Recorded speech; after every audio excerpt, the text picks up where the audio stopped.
اس کے علاوہ جو ہے عید الفطر کے چند مسائل بھی آپ کے سامنے رکھ دیتا ہوں۔ عید الفطر کے لیے یاد رکھیے کسی میٹھی چیز کے کھا کر عیدگاہ جانا یہ سنت ہے۔ آپ صلی اللہ علیہ وسلم عید الفطر کی نماز کو عیدگاہ جاتے تو 1 کھجور، 3 کھجور، 5 کھجور طاق عدد میں کھجوریں کھا کر نکلتے ہیں۔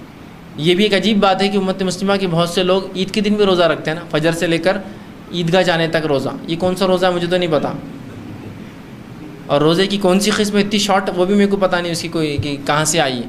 عیدگاہ جاتے بولے وہاں جا کے روزہ، جبکہ رسول اللہ صلی اللہ علیہ وسلم عید کی نماز کو جانے سے پہلے میٹھا کھجور کھا کر جاتے، اور آپ عید کی نماز عموماً جو اشراق کے فوراً بعد پڑھا دیتے، مطلب فجر ہوتی گھر آیا کھایا اور گئے، اشراق مطلب سورج نکلا اور نماز ہوئی بالکل جیسا کہ آج بھی حرمین میں اور گلف جو خلیجی ممالک میں ہوتا ہے فوراً، بلکہ فجر کی نماز کے 20 منٹ بعد عید کی نماز کھڑی ہو جاتی ہے۔ بس اسی طرح اندازہ لگائیے آپ کائی کا روزہ، یہاں 8-9 بجے نماز ہو رہی تو بولے روزہ رہنا، اور پھر رکھتے ہیں، پھر وہ روزے کو کھولتے ہیں شرخر میں سے۔ یہ کیا ہے؟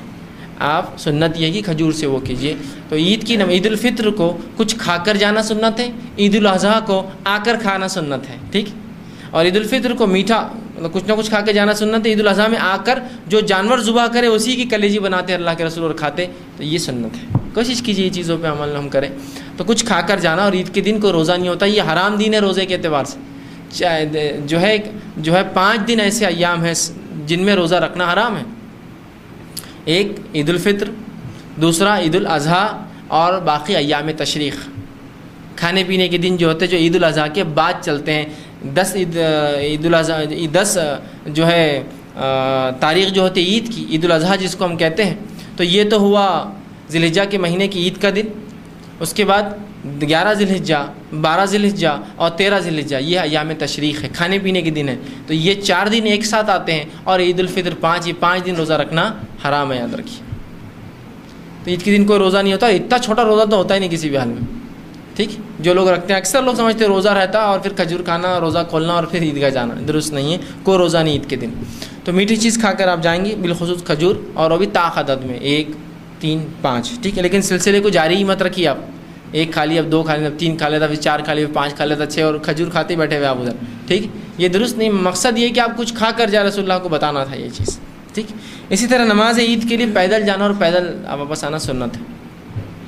سواری پہ جانا آنا کوئی حرام نہیں ہے، کوئی غلط عمل بھی نہیں ہے، لیکن اگر آپ پیدل جا سکتے ہو اور آ سکتے ہو تو یہ زیادہ بہتر ہے، اور یہ سنت کا درجہ رکھتی ہے۔ رسول اللہ صلی اللہ علیہ وسلم عیدگاہ جاتے اور آتے پیدل، اور ایک راستے سے جانا اور دوسرے راستے سے آنا یہ بھی سنت ہے۔ مطلب جاتے وقت ایک راستہ اختیار کیجئے، آتے وقت دوسرے راستے سے آئیے، ٹھیک ہے، یہ بھی سنت ہے۔ کوشش کرے کہ اس پہ عمل کرے۔ اسی طرح عیدگاہ جانے آنے کا راستہ بدلنا یہ بھی سنت ہے۔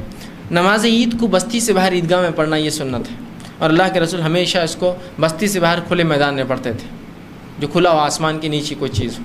تو کوشش کریں ہم اور آپ بھی کہ ہم کھلے میدان میں جو کہ عیدگاہ ہوتے ہیں، عیدگاہ میں جا کر یہ نماز پڑھنے کی جو کوشش کریں، ٹھیک ہے۔ نماز عید کے لیے خواتین کا بھی جانا جو ہے یہ سنت ہے، اور بلکہ کچھ نہ ہو سکے تو کم از کم عید کے دن تو خواتین نماز کو ضرور جائے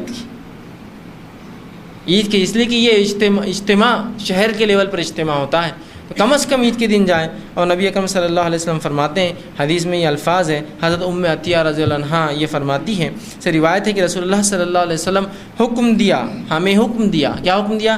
کہ دونوں عیدوں کے دن ہم حیض والی اور پردہ نشین یعنی تمام عورتوں کو عیدگاہ لے جائیں۔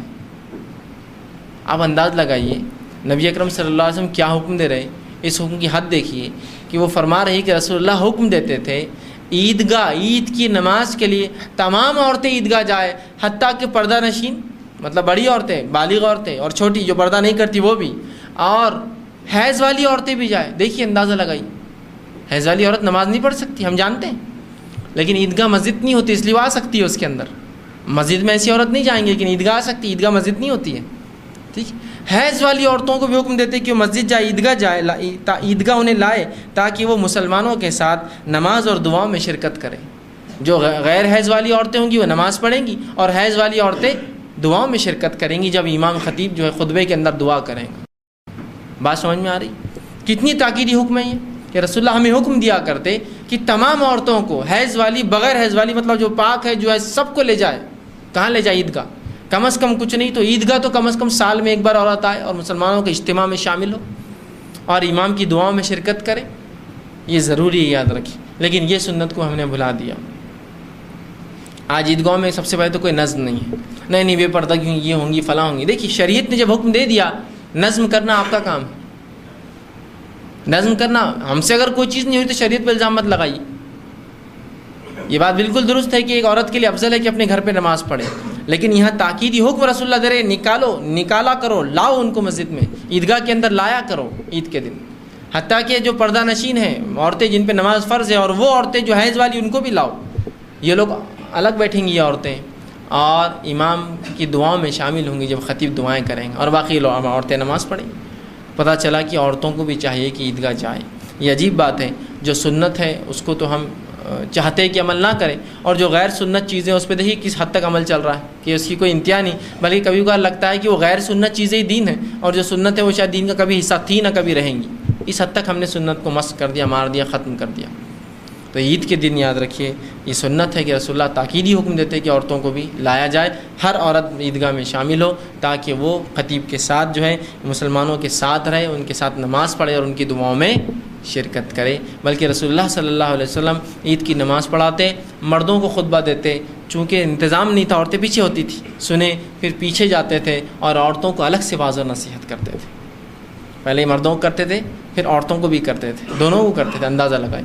تو اس سے پتہ چلا اگر خطیب انتظام نہیں ہے مائک کا تب بھی وہ بلا سکتا ہے، اور الگ سے ادھر ایک خطبہ دیں گا، ادھر ایک خطبہ دیں گا ان کے لیے، ٹھیک ہے۔ تو یہ بڑی اہمیت ہے اس کی، ٹھیک ہے۔ اسی طرح عید کی نماز کے لیے کوئی اذان نہیں ہے، کوئی اقامت نہیں ہے، اس سے پہلے کوئی سنت نہیں ہے، اس کے بعد بھی کوئی سنت نہیں ہے، ٹھیک ہے۔ اسی طرح جو ہے عید کی نماز کے بعد خطبہ دینا جو ہے مسنون ہے، پہلے نماز پڑھی جائیں گی، بعد میں خطبہ ہوگا، یہ مسنون ہے۔ لیکن یہ سنت بھی آج ہم نے چھوڑ دی، خطبہ پہلے ہوتا ہے، عید کی نماز بعد میں ہوتی ہے نا، خطبہ بلکہ بعد میں بھی ہوتا ہے اور پہلے بھی ہوتا ہے۔ عید کی نماز سے پہلے خطبہ چالو ہو جاتا ہے، 1-1 ڈیڑھ گھنٹہ چلتا ہے، اس کے بعد عید کی نماز ہوتی ہے اور پھر ایک عربی خطبہ ہوتا ہے جو اوپر ہوتا ہے، ٹھیک ہے۔ اور اس کے لیے بھی ممبر بنا دیا، اس پہ چڑھ کر دیتے ہیں، درست نہیں ہے، بغیر ممبر کے آپ رہیں گے، اس لیے کہ مسجد نہیں ہوں گی، وہ کھلا میدان ہوگا جہاں کچھ نہیں ہوگا اور آپ نیچے کھڑے رہ کر بات کریں گے، بہرحال، ٹھیک۔ تو یہاں جو ہے بعد میں جو ہونا چاہیے اس کے لیے، ٹھیک۔ تو یہ چند باتیں بہرحال عید کے تعلق سے تھی۔ عید کے تعلق سے یہ بات بہت ہوتی ہے کہ اس کے نماز کا طریقہ چونکہ عام نمازوں سے تکبیر کے اعتبار سے مختلف ہے، تو عورتیں بڑے کنفیوز آتی ہیں کہ وہ تکبیرات کا ہم کو نہیں سمجھ آ رہا کیسے کرنا۔ تو جس کو دیکھیے نہیں سمجھ میں آ رہی بات، تکبیرات سنت ہے، اگر نہ بھی دی جائے وہ زائد تکبیرات تو نماز ہو جاتی ہے۔ 2 رکعت آپ گھر میں نفل نماز جیسی پڑھتے ہیں بس پڑھ لیں، نماز ہوگی عورتوں کی۔ کنفیوز ہو جاتی ہے عورتیں، کتنے وہ کرنا، وہ ہاتھ بھول جا رہی میں کتنی بار اٹھانا، وہ 7 بار یاد نہیں رہنا، وہ 5 بار بات کا یاد نہیں رہنا، 12 تکبیریں زائد ہوتی ہے عید کی نماز میں، اب وہ بھول جا رہے 7 کیسی کرنا اور کب کرنا، اور 12 سمپل ہے، یہ سنت ہے، چھوڑ دیجئے تکبیرات کو۔ 2 رکعت جیسی آپ نفل نماز پڑھتے پڑھ لیجیے، عید کی نماز ہو گئی، ٹھیک ہے، اتنا آسان ہے۔ اور جس کو معلوم ہے طریقہ، وہ طریقے کے مطابق پڑھے، جس کو آپ کو مطالعہ کرنا پڑے گا۔ میں 2 منٹ میں نہیں بتا سکتا ہوں ایسا آپ پھر بولیں گے، پھر کنفیوز بھی سوال آئیں گا، پھر سے بتاؤ، بہت مشکل ہو جاتی ہے۔ کچھ باتیں ایسی ہوتی ہیں جو ہم کو سیکھنا پڑتی ہے، پڑھنا پڑتا ہے، کھڑے ہو کر عمل کر کے پریکٹس کر کے سیکھنا پڑتا ہے، وہ بتانے سے کبھی کبھار نہیں آتی ہے، سمجھ میں بھی نہیں آتی ہے، ٹھیک۔ تو آپ کوشش کریں کہ ان چیزوں کو پڑھیں، اس کا مطالعہ کریں، ان کو سیکھنے کو، جیسا بہت سی بار لوگ ہوتے ہیں تراویح پڑھ کر بتائیے، پچھلی بار سوال آتا ہے آپ 2 رکعت پڑھ کے مسئلہ ہی حل کر دیجیے اب نماز کا، تو بہت مشکل ہے یہ چیز ایسی نہیں ہوتی جب تک آپ خود نہ پڑھیں اور خود اس پہ عمل کر کے مشق نہ کریں، یا دوسرے کو نہ بتائے، دوسرے کسی کو ہمیں کو دیکھو میں جو پڑھی وہ برابر ہے کیا، تب یہ ہوگا۔ اور دین کا معاملہ سیکھنے سکھانے والا ہے، خالی بولنے سے، سننے سے، کسی کے بتانے سے نہیں ہوتا۔ تو کوشش کریں کہ اس کو ہم جانیں۔ تو یہ چند مسائل تھے۔